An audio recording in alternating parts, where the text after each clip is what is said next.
You're welcome along. Happy to say Brian O'Driscoll has joined us in studio. Good afternoon. Hello. Afternoon, Joe. How's it going? Very well. That was quite the game. Yeah, it was. It was. I was sad to miss it live. I was then at a version of the Hong Kong Sevens, albeit a miles tamer version of it this weekend. So yeah, I literally was going to sleep as it was kicking off, or trying to go to sleep, and then woke up literally right after full time and saw that it was a positive result, and then only got to see the game probably when I arrived home yesterday. So excuse my ignorance on some factors, but I've only seen it once. Most of us have only seen it once. Okay.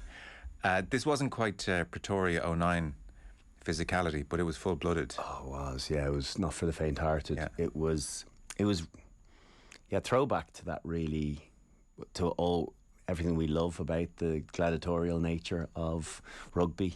And I think you only get that type of rugby against South Africa because they really do only know one way. You know, the platform that they set through the abrasiveness of their carries and the physicality that they show up front actually gives them an opportunity to showcase some of their skill set. And we actually saw some of their passing and their ability to go wide right at the end of the game when they were chasing it a bit. And actually they posed some real threats, particularly with some of the subs that came on. Some of the ball handling was very effective, and you kind of wonder why it takes them so long to go to that.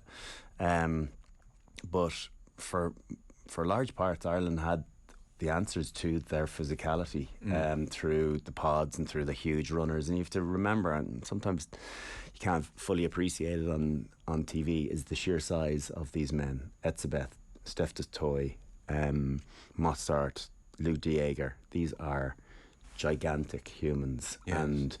And I thought the combination, the chop focus, but also an ability to understand where two-man tackles were necessary. I thought they defensively was one of their best performances by a long way. And then there were other unbelievably pleasing aspects, and I think the catalyst for large parts of the confidence of the performance came from their maul defence. I thought that was the best it's ever been.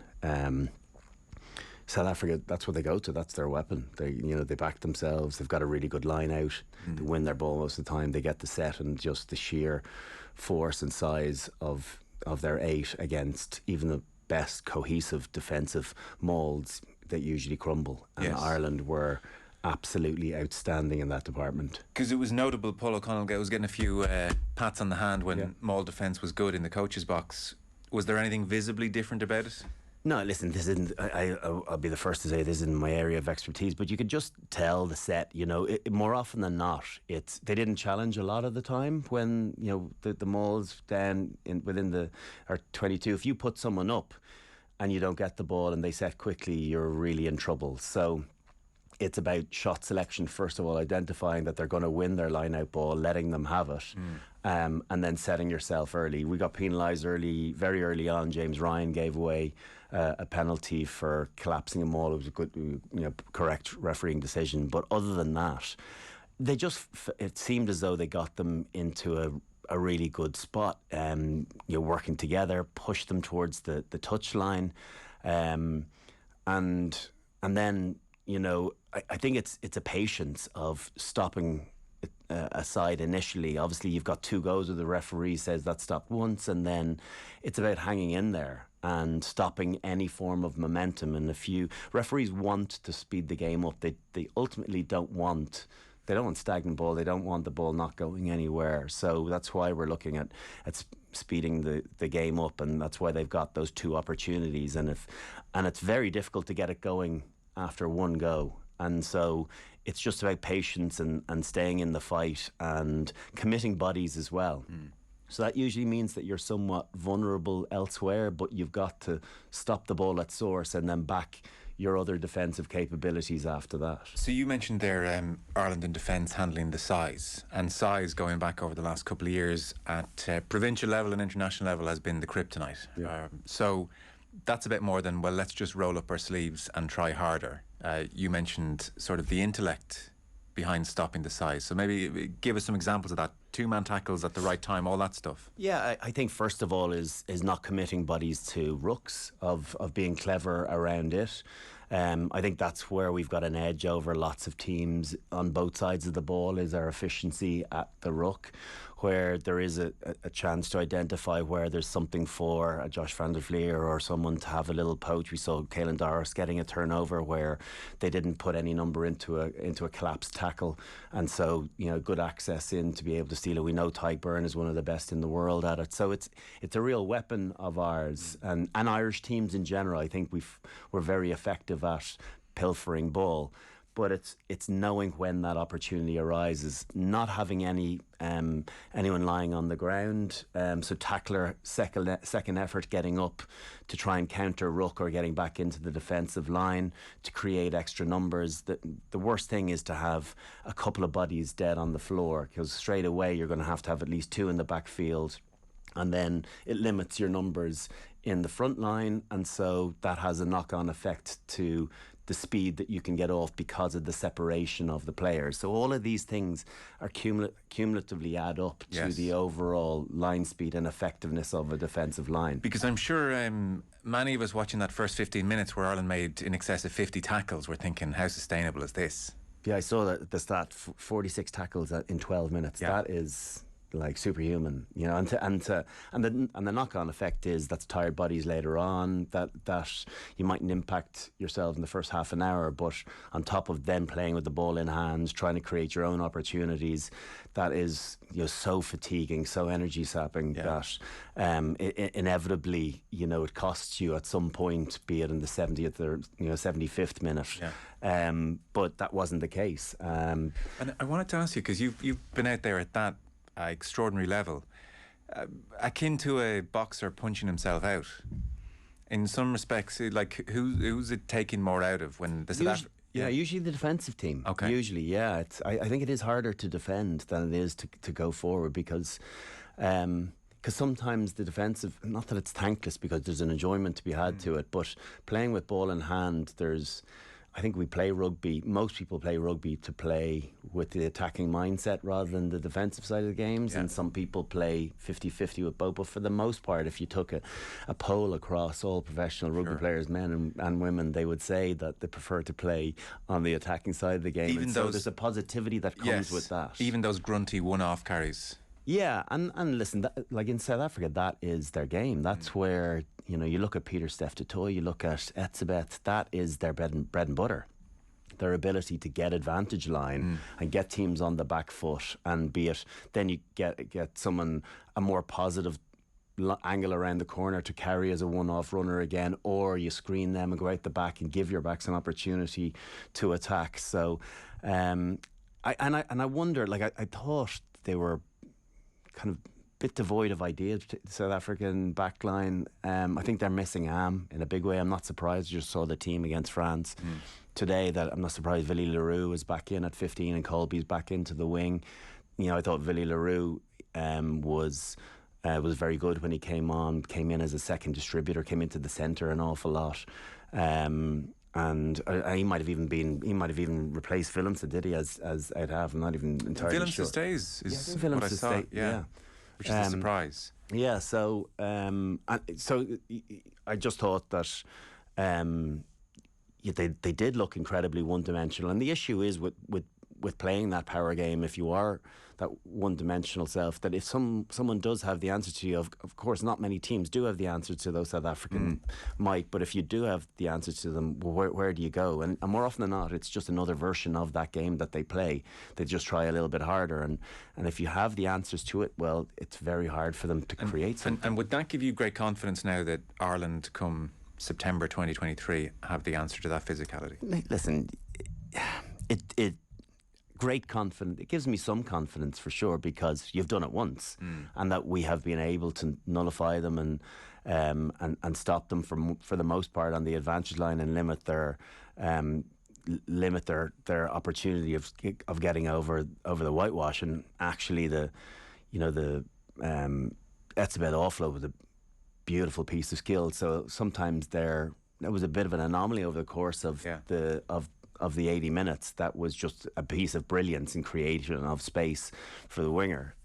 Whereas for the most part, it didn't feel as though they were, as much as they were under pressure, they didn't have to really fight off, 5 metres out very often, which is where the likes of South Africa, absolutely lap up, the chance to take on teams confrontationally, and have done for 80 years before yours and my time. So it does give me confidence. It also gives me confidence that there was lots of missed opportunities out there as well. You look at the massive hits from Creel and Mapimpi. There was a couple of passes inside shoulder, and we're talking hundredths of a second. Once or twice, I think there was a couple of aspects triggered them to cut off their defensive line. I think they were probably a bit concerned about the quality of the South African defence, so they line out, I should say. So they went over the 15, and as soon as the ball goes over the 15, the line out's over, and so you don't have to hold back your 10 metres, and so you can shoot off the line. And what that did was it triggered their immediate line speed, and that's what plays into their hand. It's all about scaring you and frightening you into throwing passes and getting in your face. But yet, Ireland were very close from absolutely ripping them a couple of times. Yeah, so it was like a high wire act. So sorry, just so I have that right, Ireland may be concerned about the big South African men in their defensive line out, and so went to the back. Yeah. And once it goes to the back, that's it goes over 15. Line. So you've more often than not, simplify things, you got 3 pods, 2, 4 and 6. And as soon as the back lifter steps over the 15, the ball, if they step over the 15, they don't go to them, technically the referee should penalise them, because you're not meant to leave that 15 unless the ball goes to that pod. As soon as he steps over, then you're entitled to encroach on the 10 metres. And so sometimes teams do that to trigger you to do that, to shoot off the line, and then maybe you might put a little dink over the top, knowing they're going to be charging, or you might do a kind of a dummy off the top and a little peel play around the corner. Whereas I kind of got the sense that you look at their 2 second rows, even Mostart when he came on, but Lou de Jager and Etzebeth, and then Peter Steph Tutoy, one of the best line-out operators in any back row in the world. You look at those 3 possible pods. No team wants the ball at 2, so they only have to single pod the number 2 jumper, and then they can double pod elsewhere, and the strength of some of their front rowers as well, the ability to get players up on their own, plus these are proper athletes as well, so they try and pod 2 and 4, and they'll give you the ball at 2 if you're really after it.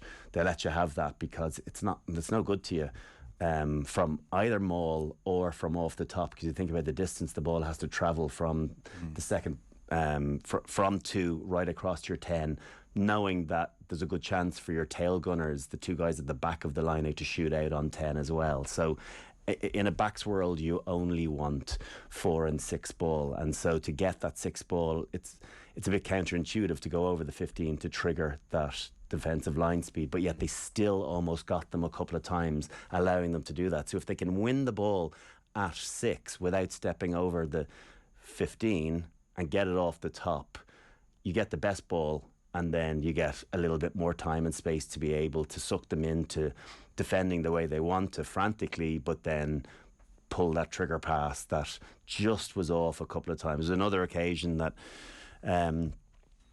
off scrum, I couldn't believe how tight they were playing off scrum. They play 4 up. It was like a throw, it's like something you see in the 90s with the Irish team that I joined initially, and then teams could pull it apart.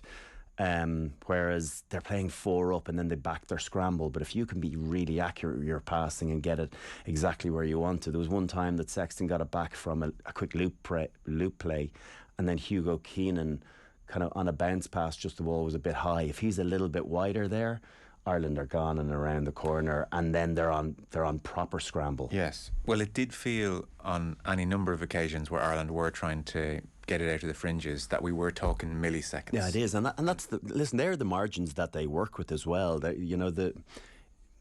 had huge success with that. They do leave a a good bit to the individual. And usually with Colby and Mapimpi on the wings, they're very, very good at reading situations. They're also incredibly fast. So the ability to read in or dummy in and then play soft at times. They change up their defensive systems. They're not 100% readable of doing the same thing every time. These are clever rugby players playing within a system that has an adaptable nature, but does showcase a massive aggression. So Mapimpi hit on Keenan at one stage. Yeah, and again, that's just inside pass. Someone sticks, Conor Murray, I think it was, just stuck McCluskey maybe before the ball gets back to the pass being thrown to Keenan. And okay, maybe he had him lined up the whole way, but there are very, very small margins on those. And it does feel as though South Africa leave themselves open to getting cut apart, but most of the time they don't, because they make these great reads. But if you can get yourself down to crazy accuracy, you can really expose a defence like that playing so aggressively. So why did Ireland manage to make a breakthrough in the second half then? Well, you look at the scores they got. Okay, one is a driving maul, that we obviously defended brilliantly well. What an incredible finish that was, by the way, for Josh van der Flier. Were you kicking to the corner as captain? I think you're always kicking to the corner now. I think teams are gone. You look at, we were, in fairness to Ireland and to a lesser degree Leinster, I think they were instigators across the board in going to the corner an awful lot more than other teams. You're seeing lots of sides turning down 3 points now. The realisation that you need tries to win games. Criticised for it in Paris. Yeah. And listen, anytime you don't convert and you lose a game, of course, it's easy to come back and go, oh, we lost by 2, or why didn't we? I think you have to gauge how the ebbs and flow of a game goes as well. At certain times, the momentum going into half-time, kicking 3 points can be very important versus going to the corner and not coming out with anything, having a concerted period of time in possession. I think you've got to weigh that up as a captain and as a leadership group. But for the most part, if you feel as though you've got an excellent maul, which Ireland have, and look at how many tries Josh van der Flier has scored over the course of this season as well, a large number of them coming from maul, that it's hard not to back yourself. And there will be situations where you will look back and rue and kick yourself going, oh, did we pick the right call? But that's hindsight. But it was still an incredibly good finish in a maul that was defended quite well. Like you think about talking about trying to you want to force all your players from the back of the line out pushing to the sideline because it's an additional defender. So whereas the last thing you want to do is allow a team to maul back infield. You want to push them to security, where as well you don't give them a blind side if the ball does collapse, where you narrow their options down and give yourself a chance to get off the defensive line. So listen, that was a great score. And then obviously it's broken field. It's a turnover for the second try, and these are two big moments, right? It's 2 tries. We landed out of the conversion, so it's 10 points, and in a game like of that closeness, 10 points is significant. So, but the turnover, the ability to read the balls out, but what Doris had to do to pick the ball up and ride the tackle that came in and then offload the ball was really sublime. It was a proper piece of skill, that.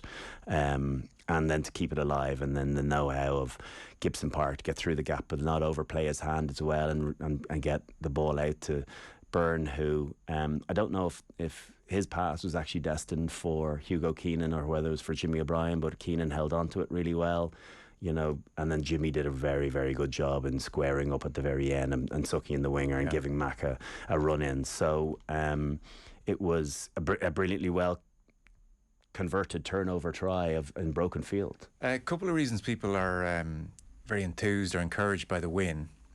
The physicality point handled, which we've discussed.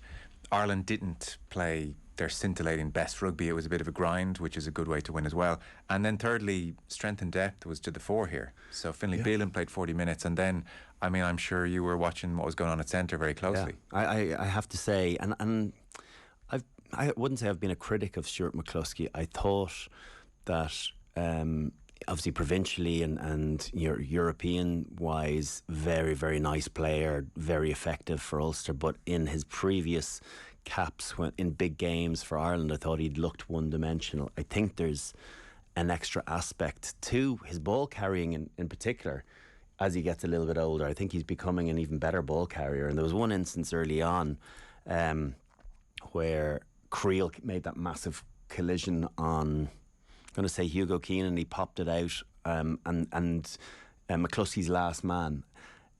What he did thereafter, he beats 5 tacklers, but an ability to allow his support to get with him. Whereas if he gets chopped there, you know, there's no one home, and you get turned over, it's all over. Hugo's just been tackled, so his ability to be able to ride 4 or 5 tackles and then place the ball back and allow yourself to get back in the game, get back in the point, was really excellent. They have 9 tackles in the time that he was on. That is, you know, a massive work rate.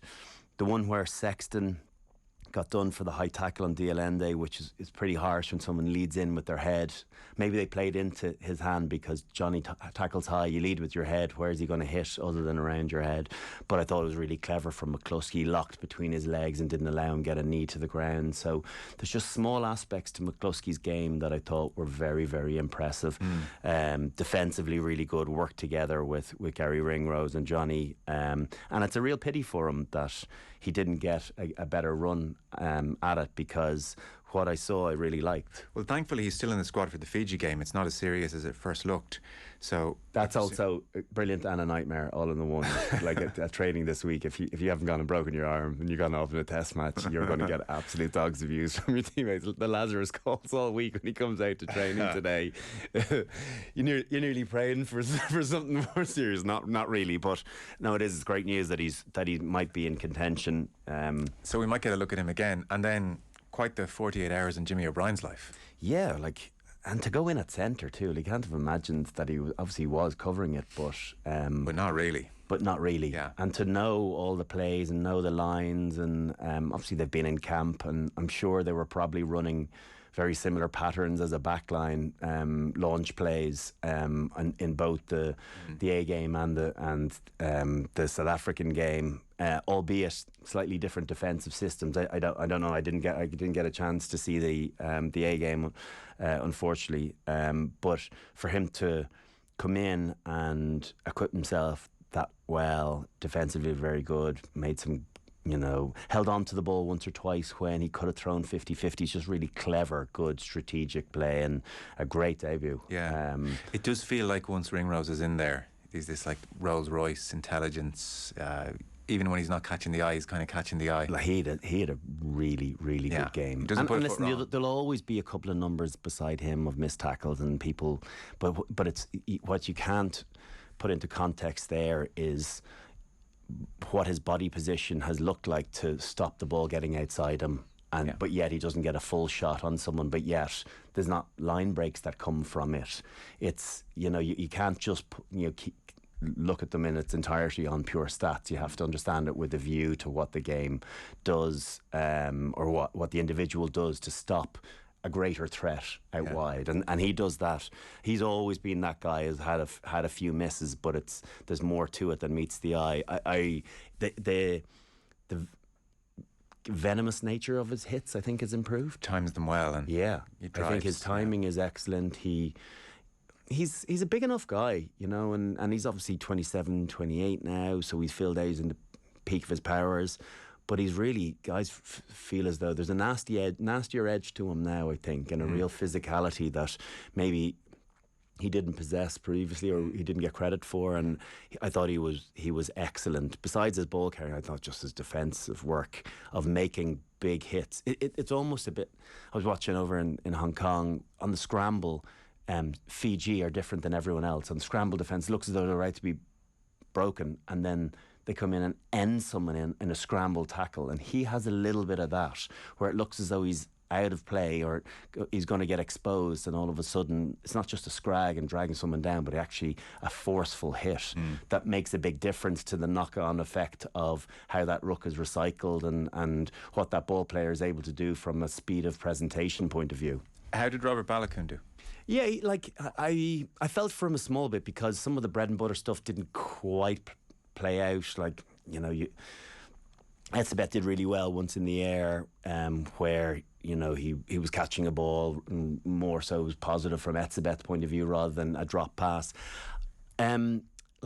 The thing is, I'm a really big Robert Balogun fan, and I think what you've got there from a potential point of view is significant. I guess it just wasn't necessarily his game. He did some great stuff. He had some lovely touches. Of course, like nearly all players, you have one or two mistakes, but it must have been a tiny bit frustrating that he just didn't quite get the ball in space that we know he's capable of. But he's a very, very good defender. I think one of the better defending wingers around. Even when he doesn't read it perfectly, his speed and ability to get back in the game. Like there was one that was a little chip through, and he actually played quite high, because Ireland wingers do play quite high. But I watched him, and the nudge in behind, and Keenan was exposed in the backfield, but his ability to be able to turn and accelerate and get back to the ball before Mapimpi, I think it was on his side, who was accelerating and knew this was coming. Like it was top class. So I think we've got to give him more time, because he could definitely be a starter for you. I can tell you've only watched the game back once. Your recall is a disgrace here today. It's shocking. I have made I've made a couple of notes, but do you want to give us the minute by minute? It's like, come on. I'd hate to see if you watched it twice. Ian Henderson's back in the squad. So how does that Irish pack look? You're taken out. Like Treadwell's always done well when he's come on. It hasn't felt as the second row has been diminished anyway, but I do think that Henderson is getting in the 23 ahead of Kieran Treadwell. And is he in the 15? No, he's not. I don't think so. I think now Henderson is at the moment on the bench. He's one of those guys that it's always going to be a close call as to starting on the bench. Feels like on the back of the performance that James Ryan remains number one. Some people down in Munster will disagree with me around Tadhg Byrne, who had a good game but maybe not to his poaching best, big moment performances that like in New Zealand was outrageous. Exactly. Where Henderson obviously brings a slightly different aspect to his game. He's more confrontational, more physical, whereas Byrne has these kind of not cameo moments. They have big moments that have a major impact on the overall flow of a game. Henderson's not really that sort of guy, but he's a grafter. He's a work rate guy. So it's a nice headache to have. But I do feel as though for now the partnership looks like Ryan and Tadhg Byrne. I did think James Ryan was excellent at the weekend as well. Really good square carries for a guy who's perceived to be on the lighter side of second rows. I think a bit akin to Josh van der Fleer. His angles of running now and intellect around his carry has gotten really good. It's so much square, and he's catching guys on inside shoulder, and he's making a different sort of extra yard or two. Before it was like head down and barreling guys. I think there's a slightly greater cleverness to his running and his carrying game, which will also in the long term benefit him as well. I thought the way he was playing the game 3-4 years ago and the hard yards he was trying to eke out, it felt like it was going to be a 7-year career rather than a 12, 13, 14-year career. Oh, interesting. So that more sustainable way of playing just in the last year, but also having the variety of and the same shape on your carry, but the different pops in, out, pass out the back. And when have you started to notice that? I like that. I think it was quite noticeable this weekend. I think it's probably subconsciously it's been there for the last few games, and when his form has started to really pick back up again. He probably had a bit of a lull period for a year after that incredible start to his career. A bit like Skulk Burger when he came back. He had an extended period of time out, and we associate with Skulk Burger back in the noughties this blonde mop running, charging like a rugby league player and trying to create holes, and then all of a sudden he became a ball player. And what happens is when you become the ball player, the soft shoulders open up a little bit more, and the hard yards are a bit easier to come by. So it kind of feels as though James Ryan is thinking his way around that a little bit more too. It was quite evident that the coaching staff decided to eke every possible second out of Johnny Sexton that they could possibly get in this game that they desperately wanted to win. It's understandable, but it does again highlight that dynamic at 10. Penny for Carberry's thoughts when he saw Sexton down injured and physio on, and can you stay on, and you got to stay on, and you do stay on, and he gets 90 seconds at the end. Presumably he'll start against Fiji. So where must Carberry feel he is? Yeah, I think before we say that, I think these are all momentum builders in the confidence of this team as well, and there's a nervousness around the continued over reliance on Johnny, a bit like New Zealand too. Would starting 3 test matches, would we have thought beforehand he would have done that? No way. Whereas this was an important game, and it doesn't really matter what Johnny does after this. If he doesn't play again, he will want to play against Australia, or even in the 23. But I think this was an important one, knowing we have them next year, that it's not unthinkable that you could have them twice in a World Cup if you go well. In a way, that's my point. This was the important one. Yeah. And we saw the lack of faith in bringing Carberry on. It's easy to bring on. It's easy to bring on Carberry next week or against Australia. This was the important one. The game was in the balance, and broken record. We are a better team. Yeah. With you got to play your best hand against the best teams, and your best hand has the captain involved for as long as he can stay on the field. And I understand the logic. Absolutely bashed, I understand the logic. but he still did. And Joey. The thing about Joey is, anytime he's come on, and we talked about it previously, like, he is a really good guy to bring on and close games off and kick points and nudge corners, and there's no panic that comes with it. There is a cool head in there. It's just we don't know what the creative side of his game really looks like, because he hasn't had too many opportunities. He'll play against Fiji, of course. I think it would probably be prudent to start him against Australia, because I think you could still... It'll be a tough game against Australia. You will win against Fiji. Yeah. The important one was South Africa. If you go and try some things against Australia and you don't win, it's not the end of the world. The fact that with our full strength team against South Africa, who we have in our pool next year, we won in an attritional game where they threw everything at us. We had many answers. I think that is what you'll take from this November. If you can get 3 from 3 with using different personnel, I personally would play Joey against Australia, just because I think he needs a high octane game and he needs an opportunity to play against one of the better nations in the world. So whatever happens this week, I would play him, but tricky for Farrell to have a word with Johnny, saying, Joe, I'm going to sit you out for the next 2 weeks, skips. It's funny, Jay Thornley and Andy Dunn were in here yesterday, and we were trying to get a sense of what you can take from this win into the World Cup next year, if anything. And one of the questions I asked was, if Pollard had started that game, played that game for South Africa, would South Africa have won? They both said yeah. Yeah, maybe. Yeah, obviously goal kicking was crucial. There was a badly missed penalty, wasn't even close early on.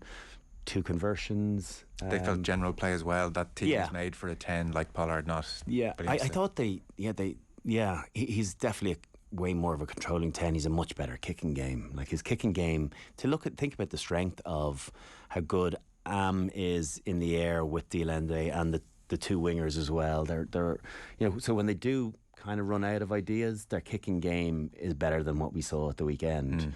And probing the corners and playing to the strength of an enormous pack as well. So I would probably agree that maybe they do, but there's nothing between these teams. And that's the great thing. That's the exciting thing. I was chatting in the schoolyard with my son, the parent of one of my son's friends, and a South African guy, and kind of for the first time, it really does feel as though going into the World Cup that it's a genuine respect for Ireland for where they're at. It's a deserved best in the world, and that it's really whet the appetite for what that's going to be like. The concern would be what's the injury makeup of a game in a pool match like that when the stakes are even higher in Rugby World Cup. As in how many players will on not both be sides. available. And you look at Luke de Jager and one or two others, I'm sure, are licking their wounds from their perspective. But well, I asked you before, and you shot this down, and I understand, but I did say to you before, is there an argument that you don't play Sexton against South Africa in the pool game, and he is ready for quarterfinal, which is difficult either way? Yeah, but what does that say? And we said, what message does that send? To Joey Carberry or to the next to number anyone, 10? to your whole team. It sends the message that Saturday sent, which is we didn't trust you enough to bring you on. We're not putting all our eggs into this basket. We might be giving up this one because, you know what, second's not too bad. I just think that the negative mentality around that would be detrimental to any squad. I think so. You couldn't get everyone on board and say we understand. It's a bit defeat. It's not defeatist, but it's a bit hedging your bets. They're not hedging the bets, guys. They've got themselves to a position now that they've gone and done things the hard way. And when you go and win in New Zealand and you win against South Africa and you push France to the pin of their collar in France and in a Grand Slam year, I think there was no you're prize. in the right to not be afraid of anyone. No, I understand or anything. that. It's the injury cost of that South African game, and there's no prize for beating South Africa. You get France or you get New Zealand. Yeah, well, yeah. I actually, it was funny because maybe before the weekend I didn't see France, Australia, but New Zealand obviously sounded as though they were pretty impressive.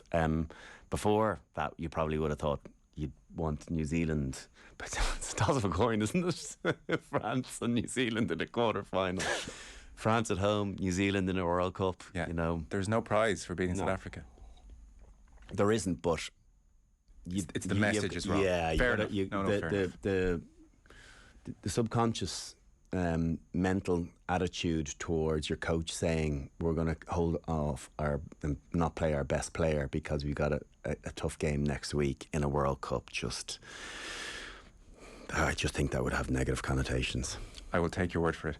To the point on fine margins, Razzie Erasmus on Twitter felt there were fine margins as well. Yeah. I'm amazed a year on from the fallout from the lines, he's decided to go public again with criticism of a referee. Sorry, public again. It was not his leaking a year ago, but he saw the fallout. This was very deliberate. It was on his Twitter feed, and he's going after a referee, handing him over to the Twitter mob. Let's see what World Rugby are made of now. What should they do? Well, I think I haven't seen exactly what he said, so I'll get it for you. I'd be reticent to kind of comment on something that I don't know. I actually saw I saw Jerry on social media talking about your clip yesterday, but I'm kind of talking about a subject that I don't entirely know. Fair enough. He's interesting. He doesn't follow anyone on Twitter. Zero. Right. That was a move, isn't it? So what he tweeted was, nothing inflammatory in the tweet. Mm-hmm. He just a tough test match. Thanks for all the support from South Africa. Also thanks to the Ireland supporters at the Aviva. You definitely understand the game. It's great to play in an atmosphere like yesterday. It surely was a game of big battles, but small margins, and has a finger pointing down to the video, which is the video of, in the build-up to the Ireland try, ball kicked out from ruck, and it's allowed. And then next to that, South Africa, ball kicked out, and I think Etzebeth gets it and runs, but the referee calls it back. So he's saying lack of consistency. I think he's right in that point. Yeah, he is right in that point. It's the going public aspect. Yeah, and listen, I was looking, there was a Dion Ferry got a penalty where the referee was blindsided. He went in and stole a ball, but his knee had touched the ground, and the referee couldn't have seen it from his side. But it was definitely a penalty the other way on the basis of hitting the ground and not releasing. So, like it comes in roundabouts, it really does. And if you are going to scrutinise every decision, you'll be sure that it'll be close to 50-50 on both sides. I don't think it was home favourite refereeing. And so I think I think that's less serious than during the last summer with Nick Berry and the scrutiny that refereeing trio was put under. I think it's distasteful You know, it's not something that you necessarily want to be getting into. But, you know, I think provided we're not, you know, pinpointing out, you know, referees and scrutinising them as individuals, that of course there's going to be decisions that referees will get and miss over the course of a game, and that's part and parcel of, you know, why we watch and what and our talking points, and that in the perfect game we get a bit boring, every decision right, you know. Do you think so? Erasmus is doing this for a whole variety of reasons. Not least, it puts pressure on referees in subsequent games. It's the same. And into the World Cup. So, like, should Andy Farrell be doing this? Is this how? No, be bigger than that. Be bigger than that. Don't, you know. My wife was told once, they aim low, you aim high. You know, don't get drawn down to someone else's level. Set your own level, set your own standards and your own expectations of what your values are and what you consider the right way to behave and conduct yourself. And you know, what someone else does is that's their prerogative, but you shouldn't be impacted by how someone else does something, irrespective of their success in doing so. I think you just have to stand by what your kind of compass, moral or value is, and stay the course on it. Chesn Cobley not cited for the yellow. What was your read on that? Yeah, it's one where obviously I had heard in advance that he was lucky to get away, and I maintain that. I think the referee, the terminology is incorrect. First of all, he goes, the TMO says player able to roll out. The player, that's not their duty to have to roll out. That's the duty of care is with the tackler, not the tackled player. So he's able to roll out. He does to stop himself getting impacted on the head. The force is going to be head first. Then he does roll it out. So it's kind of the back of his head still impacts first. Arm first, head next, neck after that, and then back. And so the referee says he lands on his back. That's rubbish. He doesn't land on his back. His head hits first. The force isn't enormous. He's not injured, but that's not what the rules say. It's above the horizontal. Because I thought they were talking about the lack of force, actually. No, but if you land on your head, if the impact and above the horizontal and you impact and land on your head, my understanding was that, you know, even if it's light force landing on your head, like what message are we sending that, if it's not big force then? So, okay, I stand corrected. I don't know, is the force in a tip tackle like that relevant or not? I think during is it foul play? Is there force? I think that's different to a tip tackle. In a tip tackle, if the leg is brought above the horizontal and he does drive, but yet he's fortunate that because Mac tucks his head, he doesn't actually go head first direct with force into the ground. But that's on him more than on the tackler. So I think he's very lucky. I do think he's very lucky. But it's interesting that he hasn't been cited, so someone else doesn't agree with me on it. It's one of those that, you know, is maybe a softer red, yes, but a very fortunate yellow. And you're going to have those ones where it'll split opinion, and there'll be in South Africa, you know, when this goes out, my Twitter feed will light up and go, green-eyed monster, blah blah blah, all that. But that's the nature of what we do too, where we talk about incidents. You try and remove yourself from that. Conversely, I think Mac Hansen dodged a total bullet on a short case yellow card with 7 minutes to go in that tackle, where the knock-on came from an arm within the tackle. Like, the action of the arm is so unnatural, and you could see him smiling in the camera action. I think he knew he got away with it. So for me, that should have absolutely been a yellow card, because it's not like this big wrap from the outside. It's like he has this little T-Rex arm that goes into slapping the ball down, and it doesn't. At no point does that look like a purely natural movement. So if we are weighing up one versus the other, I think there's another point for Rassie to be able to get on Twitter talking about that. Well, maybe his player dodged a bullet, but definitely Mac Hansen did as well. Okay. To round this off then, anything against Fiji at the weekend that you would like to see or you're expecting to see? You need to see some personnel changes. Guys that are... I think you've got to remember to give guys that are going to be players 24 to 33 in your World Cup squad a bit of game time. So I think this is a perfect opportunity to bring in a number of them. Of course, you had the Ireland A game last weekend, and not many guys really put their hand up from it. So this is a test match, an opportunity to play in the Aviva and to play against very physical opposition. So yeah, I think some of those personnel will need to get, and other guys that need game time. Carberry, obviously. Jimmy O'Brien will get another start. Yeah. Guys maybe coming back from injury. You got to remember as well. There's so many other players on the periphery that have. They're not forgotten men, but because of where the team is going over the course of the last number of months, like guys like Conway. That all of a sudden, you've got James Lowe, Mac Hansen and Robert Balakoon and these guys really excelling, but you've still got that calibre of player to rely on. So Jordan Larmour, another one. Yeah. These guys, they're kind of... It's a while since we mentioned Larmour. Yeah, they're out of the conversation. Whereas, so that type of player where fit need an opportunity to be able to show what they're capable of again.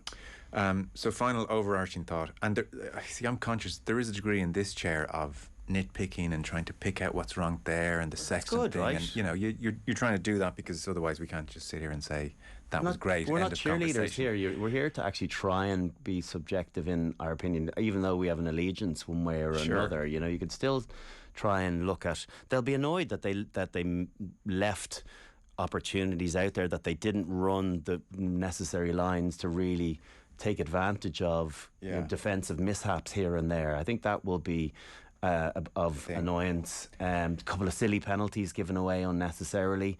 You always work on your discipline, and yet, other than that, well, I was going to say, and yet for all the nitpicking, you compare 2018 to this year, and this does feel far more encouraging than. What? Why? Well, we just beat the All Blacks in November in 2018, and we were taking on the world. I would disagree at that moment. Okay, February, England, February 2019. Andy Dunn maybe made the point that it just couldn't get any better in 18. That all systems have been maxed out. The game plan was almost being carried out to perfection, and there was almost nowhere for it to go. Whereas there's more for it to go here. But of course, we're looking at that now retrospectively. Whereas in 2018, in that November, having beaten the All Blacks, we were like, oh, we are destined for greatness. Here's a fun question for you. Does the team of 2018 beat the team of 2022?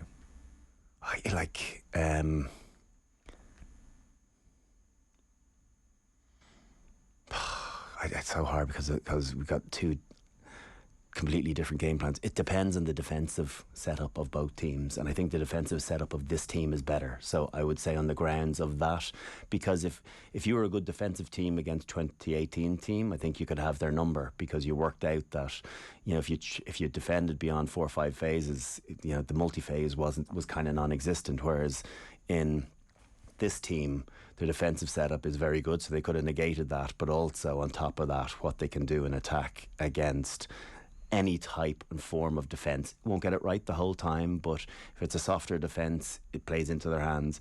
On that fast-up defence that we saw at the weekend, if you can get your accuracy spot on, you can pull them apart.